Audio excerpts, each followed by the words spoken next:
분열의 이론을 창립한 여성 과학자가 바로 이제 리제 마이트너입니다.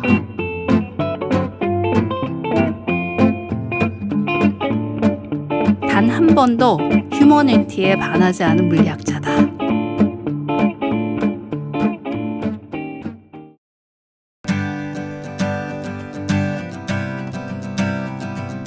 거장 여행을 만나다. 클래식 클라우드 김태현의 책보다 여행. 눈먼 자들의 세상에 살았기에 어떤 것도 보여줄 수 없었던 이들.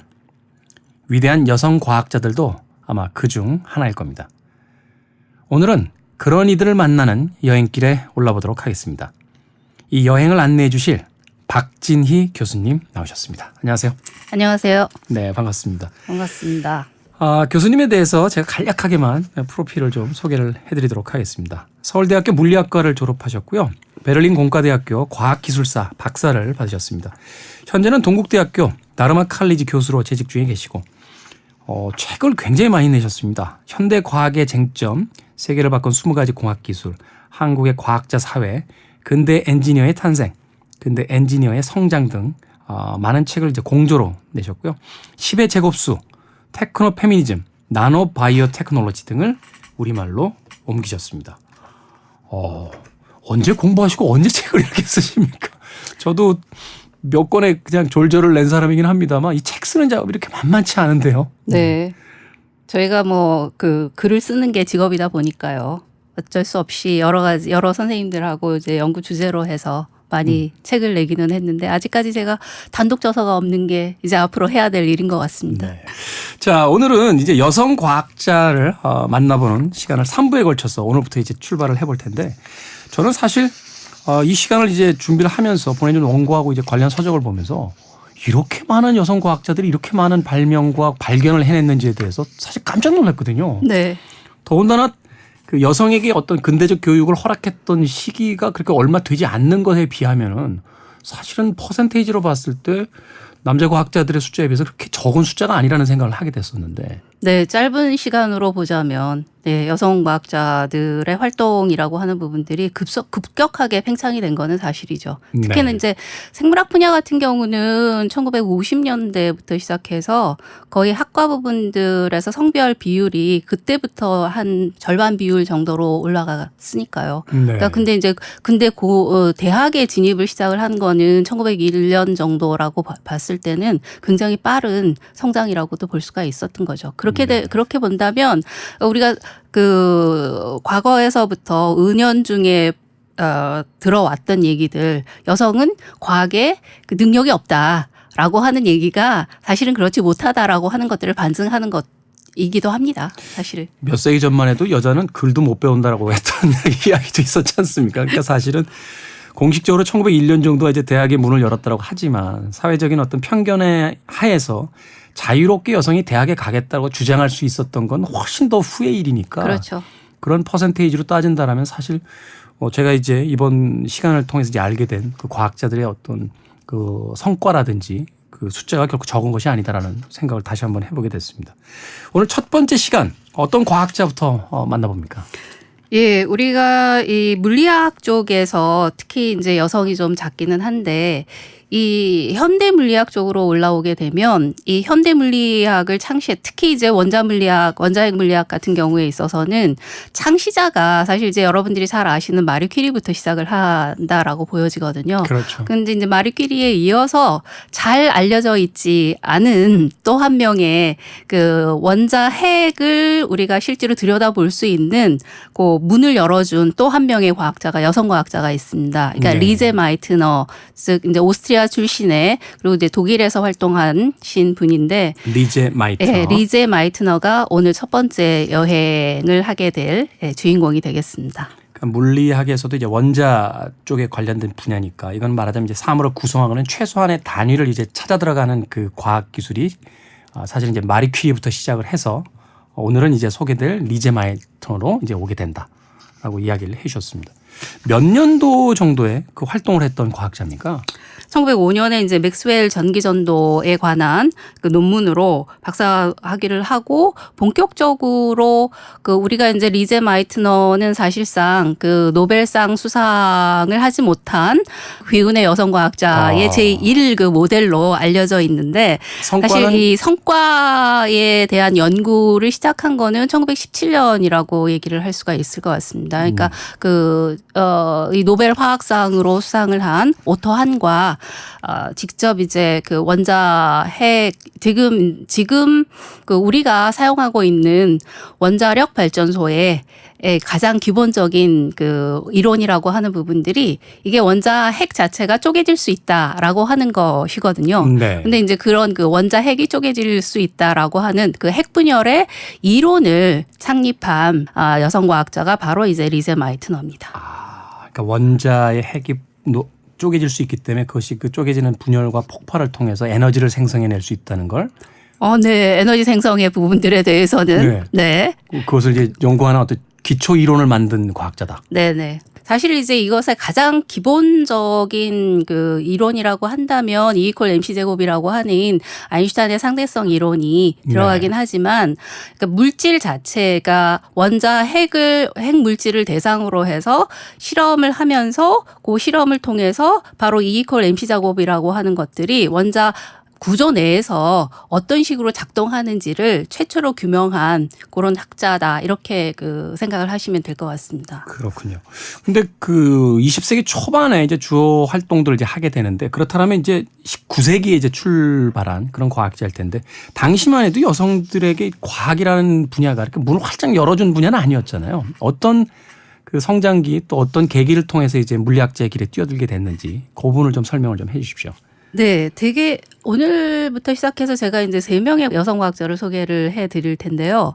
그 성장 배경을 보면 한 가지 좀 공통점이 좀 있습니다.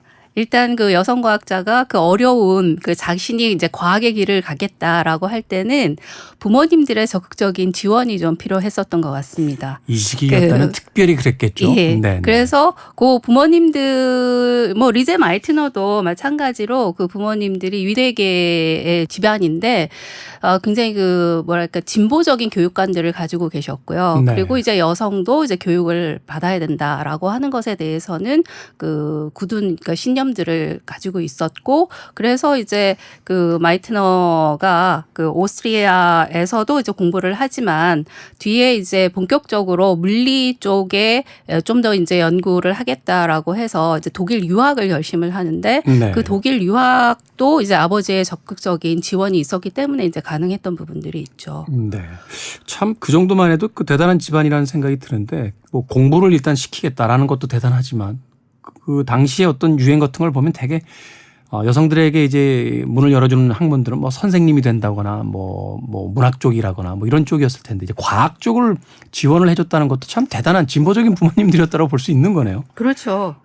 근데 이제 이 마이트너에 대한 지원을 하지 않을 수밖에 없었던 부분들은 워낙 잘했습니다. 그러니까 이 빈대학에 1901년에 이제 빈대학에 입학을 하는데 그 빈대학에 입학을 하려면 일단 마투라라고 하는 시험을 쳐야 돼요.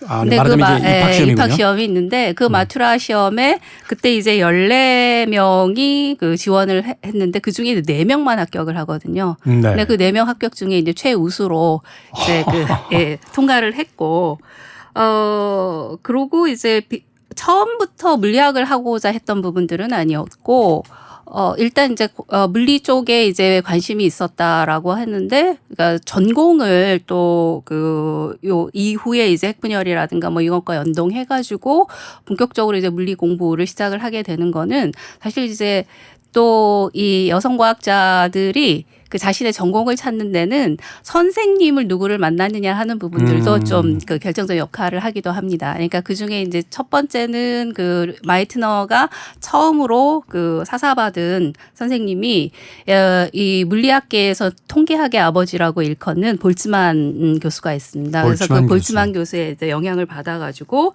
이제 그 원자에 대해서 본격적으로 이제 관심을 갖게 되고 이제 거를 기반으로 해서 이제 박사 논문 작성하고 이제 그 원자 쪽으로의 연구를 계속하게 된 부분들이 있죠. 네. 그리고 이제 독일 가서는 양자역학의 기초를 닦은 막스 플랑크를 또 만나게 됩니다. 양자역학의 아버지라고 하는 양자역학의 막스 아버지라고 플랑크. 하는 막스 플랑크를 만나는데 사실 이 막스 플랑크는 여성에 대한 편견으로 굉장히 그 유명한 학자이기도 합니다. 그때까지도 이 시대에는 사실 편견이 없는 사람들이 오히려 더 네. 적었겠죠. 네. 그러니까 뭐 막스 플랑크는 본인이 실력이 있는 사람에 대해서는 그렇게 그 뭐랄까 차별을 하지 않는다라고는 하기는 하는데 그래서 그 이 막스 플랑크의 유명한 얘기가 있습니다. 뭐냐면 1897년도에 독일에서 그 대학의 여성이라고 하는 책자를 발간을 하는데 네. 이제 거기에 막스 플랑크가 대학의 소위 이제 학문을 하는 여성에 대한 본인의 얘기를 한번 이제 서술을 한 적이 있습니다. 그 서술을 보면 뭐 대학의 질서와 양립할 수 있어서 대학의 승인을 받아서 여학생을 뭐 받아들이는 것 이거는 내가 막지 않겠다. 그리고 그 내 강의와 실습에 들어오는 것 이것도 뭐 충분히 본인이 인정을 하기에 실력이 있다라고 한다면 그걸 막지는 않겠는데 기본적으로 이거는 여성이 해야 될 일은 아닌 것 같다. 그러니까 과학 수업을 받는 부분들은 그러니까 굉장히 이거는 예외로 간주되어야 되고 자연히 여성에게 어머니로서 그다음에 아내로서 기능을 부여를 했는데 왜 비자연적인 그 활동을 하려고 하느냐. 그래서 본인은 그런 그 여성의 과학자로서의 길이라고 하는 부분들을 적극 추천하던 그런 분은 아닙니다. 그래서 그런 그 굉장히 그 보수적인 시각을 갖고 있었는데도 불구하고 어쨌든 그 리제 마이트너가 청강을 신청을 했을 때 그거를 일단 이제 마이트너의 실력 부분들이 좀 인정이 되면서 청강을 하게 되고 결국은 그 플랑크의 도움을 받아서 처음으로 그 독일에서는 여자 조교로 된 거는 마이트너가 또 첫 번째였습니다. 정식 조교가 된 게. 이제 그런 그 경력을 쌓는데도 사실 보수적인 남성 과학자들의 도움이 있었다라고 하는 부분들은 한번 우리가 이제 고려를 해볼 사항인 것 같습니다. 굉장히 아이러니하군요. 이 막스 플랑크의 그 이론에는 여성은 과학을 해서는 안 된다는 것이 분명히 있었는데 워낙 뛰어난 성적과 어떤 그 열의를 가지고 있던 리제 마이트너에 의해서 새로운 이제 가설이 등장을 하게 되는 거군요. 그리고 과학자의 태도로서 그 새로운 가설을 한번 그럼 실험해 보자라는 형태로서 그를 이제 조교로서 발탁을 하면서 새롭게 이제 연구를 하게 되는데 이때부터 이제 본격적으로 리제 마이트너의 이제 연구가 시작이 되는 건가요? 정식적으로 그러면 학교를 졸업한 다음에는 그 자리를 차지를 해야 되지 않습니까? 네. 근데 그 정교수 자리를 그 리제 마이트너가 처음 받게 되는 거는 1926년입니다. 1926년에 이제 베를린 대학의 물리학과 조교수로서 그래서 이것도 사실 이제 여성 최초의 정교수라는 타이틀을 또 리제 마이트너는 수립을 합니다.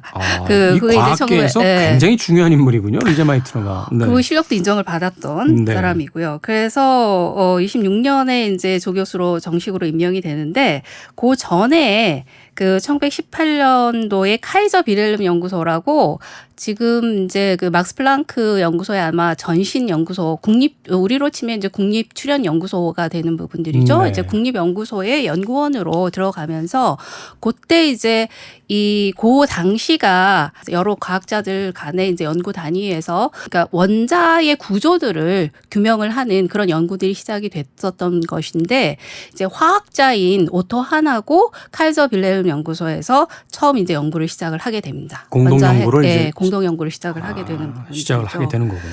그리고 이제 그때 이제 17년에 시작을 하면서 바로 성과를 냅니다.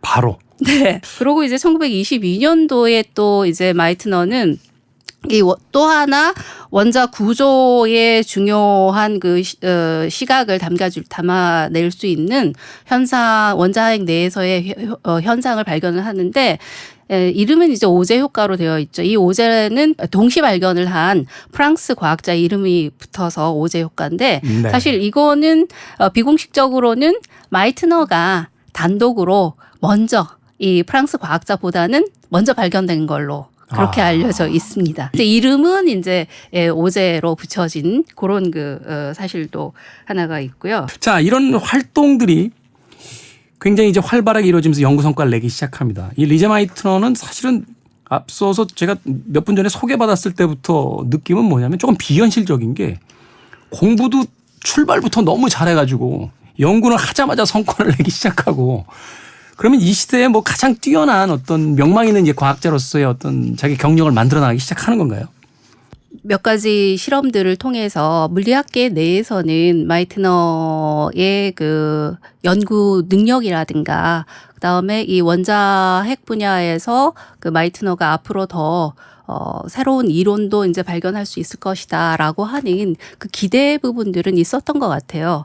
그래서 사실 뒤에 이제 저희가 조금 얘기를 하겠지만 44년도에 이제 오토한이 노벨상으로 수상자로 선정이 되고 이제 45년에 이제 수상을 받지만 그 전에도 그때 이제 왜 마이트너가 수상자 이름에 올라가지 않았을까라고 공동 연구를 했는데 의심이 들 정도로 사실 이제 마이트너에 대한 그 과학계에서의 인정이라고 하는 부분들은 널리 알려져 있었던 것 같습니다. 그리고 정확하게 저도 언제 그 수상자 후보 명단에 올라갔는지는 찾아보지는 못했는데요. 한 서너 번 정도 45년 이전에도 그 노벨상 수상자 수상 후보로서 올라간 적은 있었다라고 하는 그런 기록들이 있기는 합니다. 아직까지 후보로서는 올려줬지만 수상까지 결정되지는 못했던 말하자면 연구 성과에 비해서 아직까지도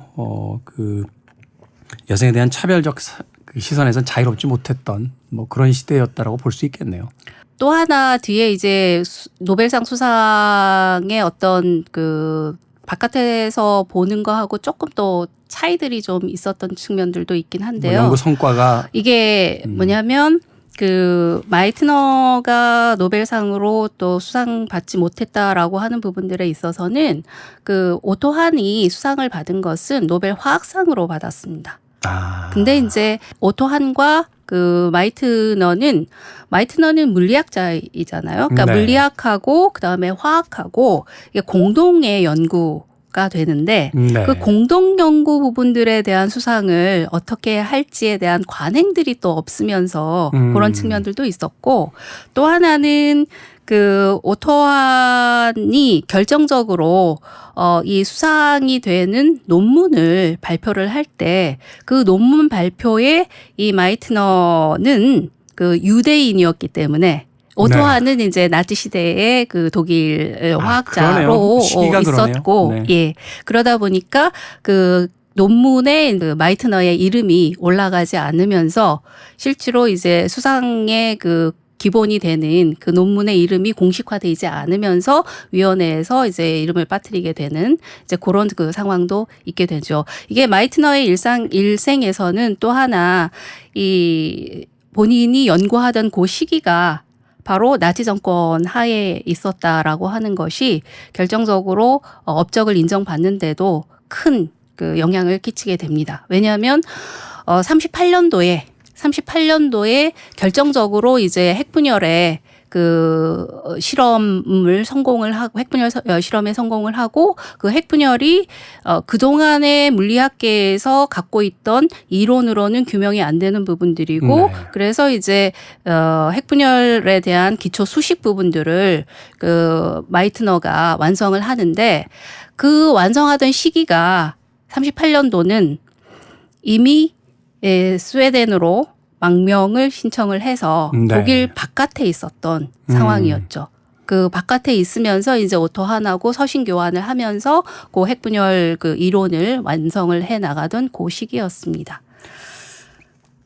여성이라는 것뿐만이 아니라 시대적 또 유대인이라는 어떤 그 자신의 어떤 근본 뭐 여러 가지 문제가 참 불운하게 작용한 그런 케이스라고 이제 볼 수 있겠네요. 예. 네. 방사능 원소인 우라늄을 가지고 이제 이 실험을 하기 시작을 한 거거든요. 근데 이제 34년도에 이제 시작을 하는데 요 34년도기가 이제 어떤 시기냐면 프랑스에서도 이제 그 유명한 마리 퀴리의 그 장녀인 그 이레누 퀴리 이레느끼리도 비슷한 연구를 시작을 합니다. 네. 그리고 또 하나가 이제 영국 쪽에서도 그 이 핵분열과 연관된 그 연구를 하기 시작을 하는데 요때는 그 과학계에서 물리학계에서는 어떤 그 가정을 하고 있었냐면 이 우라늄은 굉장히 무거운 원소거든요. 네. 그래서 이 무거운 원소인 우라늄에 지금 이제 그 시기면은 중성자라고 하는 건 알려져 있었습니다. 그래서 이 중성자를 이 무거운 우라늄 원소에다가 일종의 이제 때리면 네. 조이면 이 무거운 우라늄이 그 중성자를 자신의 이제 원자핵 안에 포획을 해가지고 네. 그러면 더 무거운 소위 이제 초우라늄이라고 하는 걸로 원자가 변할 거다라고 하는 그런 가정을 세우고 그러면 이거를 한번 우리가 규명을 해보자. 어떻게 이제 우라늄이라고 하는 무거운 방사능 원소가 다른 그 원자로 바뀔지 이제 이런 그 연구들을 해나가는데 그런데 그때까지도 이 원자 핵이라고 하는 우라늄이라고 하는 이런 무거운 원자 핵이 쪼개진다라고 하는 생각을 하던 학자는 없었습니다. 발상 자체가 네. 완전 혁명적이었던 거군요. 그렇죠. 요게 이제 그러고 이제 오토 한도 그 전에 그런 초우라늄이라고 하는 현상을 우리가 발견할 수 있는 것은 그때는 어떤 식으로 했냐면 우라늄의 중성자를 때리면 그러면 이제 라듐이라고 하는 것하고 바륨이라고 하는 두 개가 만들어지고 그러면 그거를 이제 규명을 하는 것은 우리가 라듐이라고 하는 것을 발견을 할 수 있으면 그 원래 이제 가설을 입증하는 거다라고 했는데 그런데 이 초우라늄 가설이 안 맞는 겁니다.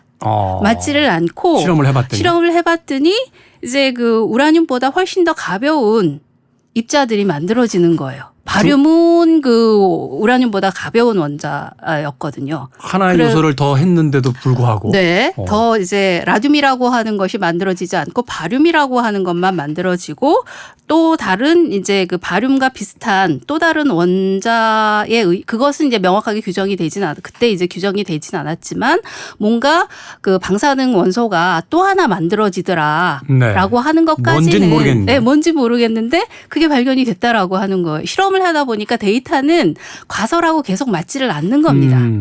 그래서 이제 38년도에 이게 이제 33년도부터 나치 정권에 의해서 그 카이저 빌헬름 연구소라고 하는 국립연구소 그리고 이제 베를린 대학교의 정교수 자리에서 유대인들은 소위 이제 아리아계의 그 순교화라고 하는 순혈주의화로 인해서 다 해고를 당하던 시기였죠.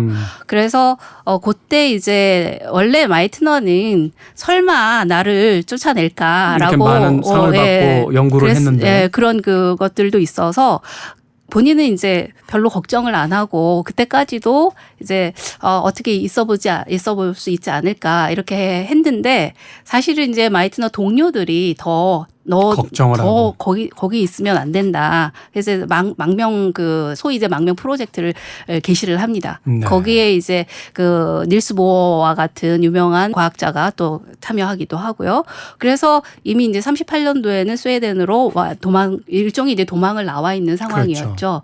근데 그 상황에서도 계속 이제 오토하는 사실은 이 그 원자 핵분열에 대한 부분들은 물리학의 이론을 가지고서 설명을 할 수밖에는 없던 그런 상황이었습니다. 네. 그래서 그런 그 계산을 하고 이론을 하는 작업들은 오토하는 전적으로 마이트너한테 그 의존을 할 수밖에 없었던 부분들이고 그래서 이제 38년도에 서한을 보내면서 우리가 데이터 얻은 거는 초우라늄 현상으로 설명할 수는 도저히 없는 것 같다. 마이트너의 머릿속에 그럼 지금까지는 그거 중합을 해가지고 그 더 무거운 원소로 변한다라고 했는데 그거보다는 아예 이 원자 핵 자체가 굉장히 바깥에서 중성자와 같은 그런 입자가 들어오게 되면 이게 불안정해져 가지고 쪼개질 수 있는 가능성은 없을까라고 하는 그런 그 가설을 세우게 되는 부분들이죠. 천재적이네요. 그리고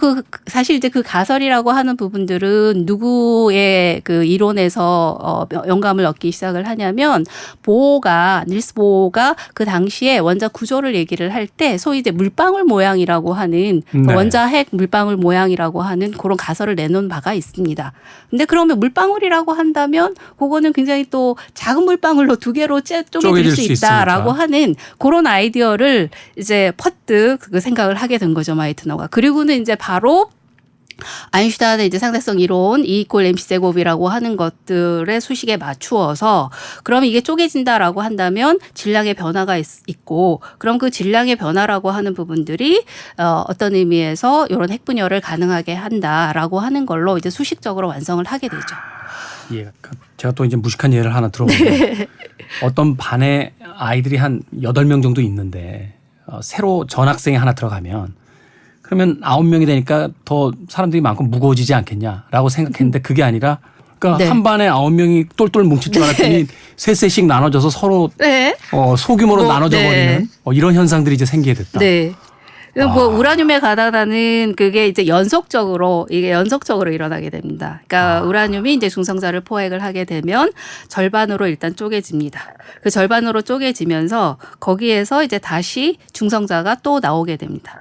그럼 이 중성자가 쪼개진 것에 다시 한번 그 자극을 가해서 2개가 이제 4개로 분열이 되고 네. 그 4개가 동시에 또 이제 8개가 분열이 되면서 그 계속 분열이 될 때마다 질량 감소가 일어나게 되는 부분들이거든요. 네. 그럼 그 질량 감소라고 하는 건데 E=mc 제곱이라고 하는 것들은 뭘 만들어주냐면 질량이 감소하면 에너지가 생성된다라고 네. 하는 걸로 그래서 이게 계속해서 그 에너지가 생성이 되면서 원자 폭탄이라고 하는 부분들은 그 분열이 급속도로 짧은 시간 안에 이루어지면서 그 에너지가 한꺼번에 분출이 되면서 폭발력을 갖게 되는 게 이제 원자 폭탄의 원리고요.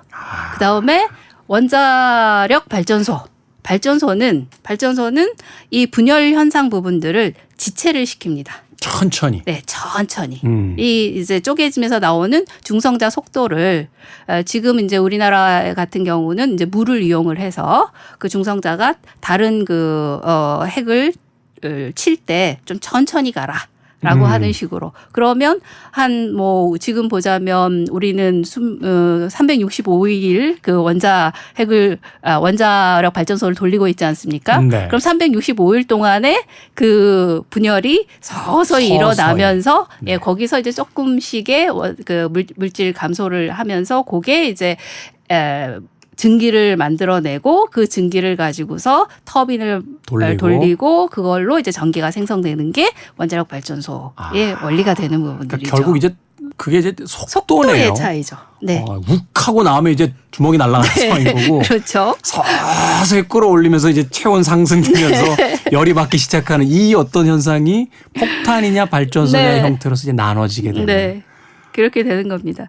그래서 요게 38년도에 그 분열에 대한 이론을 정립을 하고 마이트너는 그러면 여기 이 역사도 상당히 좀 재미난 역사입니다.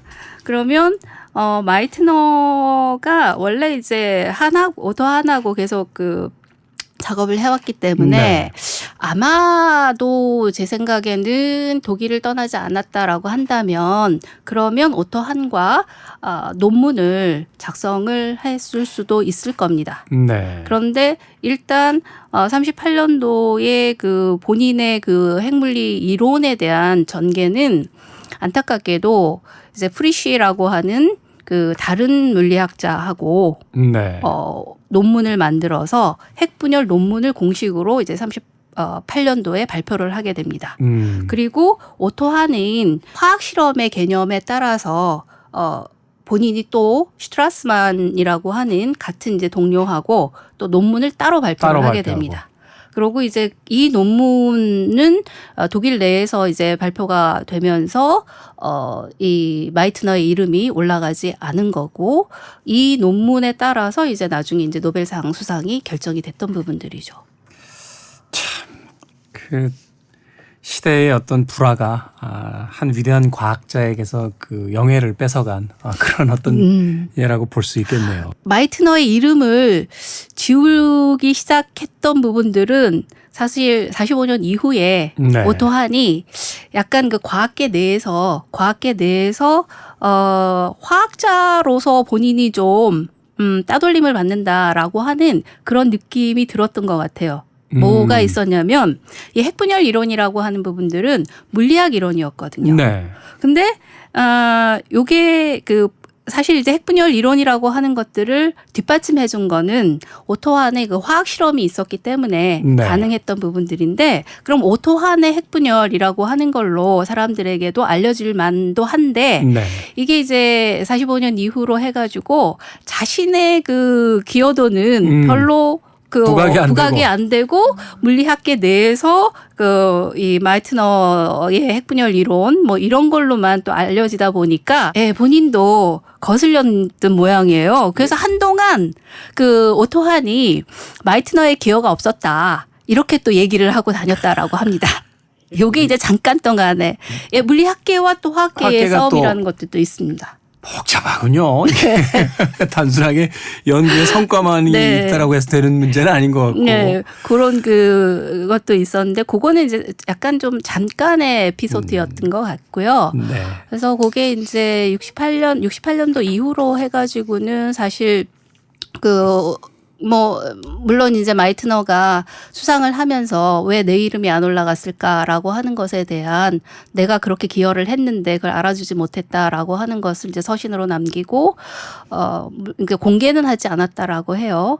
근데 이제 그런 식으로 사실 이제 오토 한의 섭섭한 느낌들을 갖고는 있긴 했었지만 그것이 반목이라든지 또는 그런 식으로 가지는 않았던 것 같습니다. 그렇다면 이 마이트너의 일생은 어떻게 됐습니까? 그 나치의 이제 압박에 의해서 스웨덴 쪽으로 이제 탈출을 하게 되면서 사실 이제 독일에서의 경력은 거의 이제 끝나는 상황처럼 이제 네. 보여지기도 하는데 예. 그 이후에 어떤 행적이라든지 혹은 연구 혹은 그 삶의 그 방향이 뭐 바뀐 것이 있는지. 많이 바뀌었죠. 네.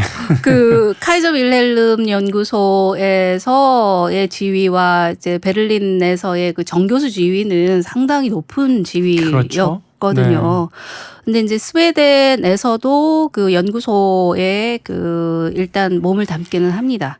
그런데 그 스웨덴 그 핵물리 연구소에 이제 조교직함으로 들어가 고용이 되어서 네. 그 활동을 하기는 하지만 이 스웨덴은 사실 독일이나 뭐 다른 영국이나 이런 국가하고는 다르게 고 조교라 하더라도 조교가 실험실을 꾸미는 거는 자기 재량에 맞춰가지고 학교에 도움받지 않고요. 본인이 이제 그 마련을 해야 되는 그런 열악한 환경에 처하게 됩니다. 중심부에서 벗어나 있었군요. 이제 그런 그 고달픈 이민 과학자로에서 삶이 이제 좀 시작이 됐던 부분들이 있죠. 네. 그래서 사실 이제 49년에 스웨덴에 이제 시민권 취득을 하고 그리고 이제 60년까지는 되게 이제 강의라든가 그리고 그 일반적인 연구 정도 그러니까 아주 기본적인 연구로 하는 걸로 여생을 지냈던 부분들이 있고요. 네. 그래서 주로 이제 비정규직 업무라든가 혹은 이제 강좌 정도를 이제 계속하는 정도의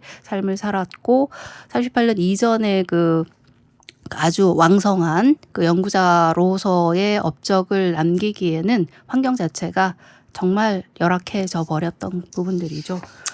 그렇죠. 이 과학 그 실험이라는 것이 사실은 개인의 비용으로 감당할 수 있을 그런 건 아니고. 그렇죠. 시대적 국가적 어떤 지원이 분명하게 존재를 해야 되는 건데. 네. 메이저 시장을 떠난 무대를 떠난 그 과학자에 있어서 네. 스웨덴이라는 무대는 사실은 새로운 연구를 하기에는 너무 열악한 환경이었다. 예. 그래서 영국으로 이제 60년에 은퇴하고는 나머지 여생은 이제 영국에서 지낸 걸로 나오고 있고요.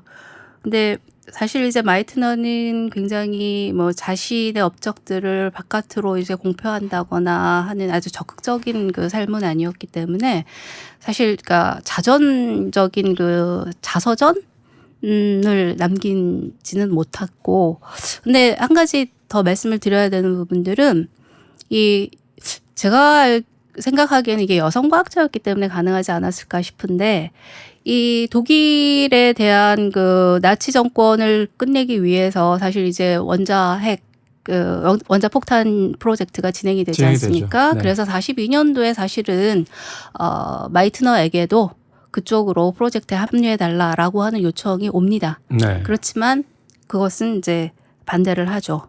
그게 그래서 마이트너는 거절을 합니다. 오펜하이머였나요? 예, 오펜하이머가 이제 그 중심이 되어서 했던 연구가 원래는 처음에는 이제 영국에서 시작을 하려고 그러다가 이제 미국으로 가는데 그 초창기에 이제 원자 폭탄 개발 연구에 제안을 받지만 이것이 이제 가져올 수 있는 영향이라든가 뭐 이런 부분들에 대해서 막연하나마 불안감은 좀 가지고 있었던 부분들인 것 같습니다. 수많은 그래서 일단 사람들이 죽을 수밖에 없다는 거.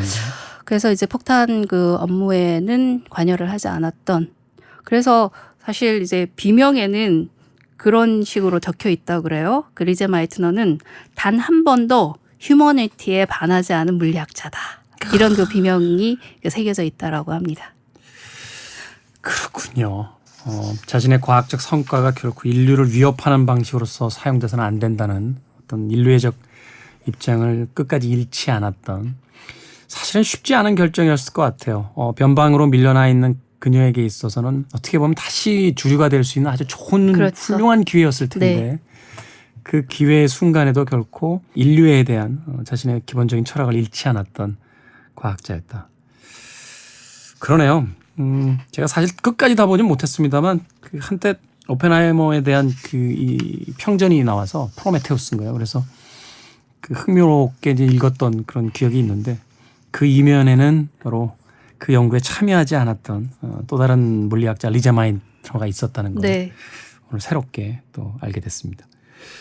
자, 재밌습니다. 물리학과 화학. 제 기억이 맞다라면 제 고등학교 시절에 최악의 점수는 화학과 물리에서 다 받았던 거 기억이 되는데 앞서서 그럼에도 불구하고 그 선생님을 누굴 만나냐에 따라서 연구의 성과가 달라진다는 이야기를 분명히 해주셨는데 오늘 박진희 교수님을 만나서 물리학에 대한 이야기를 아주 흥미롭게 들어봤습니다. 그리고 역사가 그 역할만큼 제대로 기록하지 못했던 한 여성 과학자에 대한 이야기도 들어봤습니다. 자, 2부, 3부에도 계속해서 우리가 알지 못했던 여성 과학자를 만나보는 시간을 가져보도록 하겠습니다. 교수님 오늘 너무 감사드리고요. 2부에서 뵙겠습니다. 네, 감사합니다.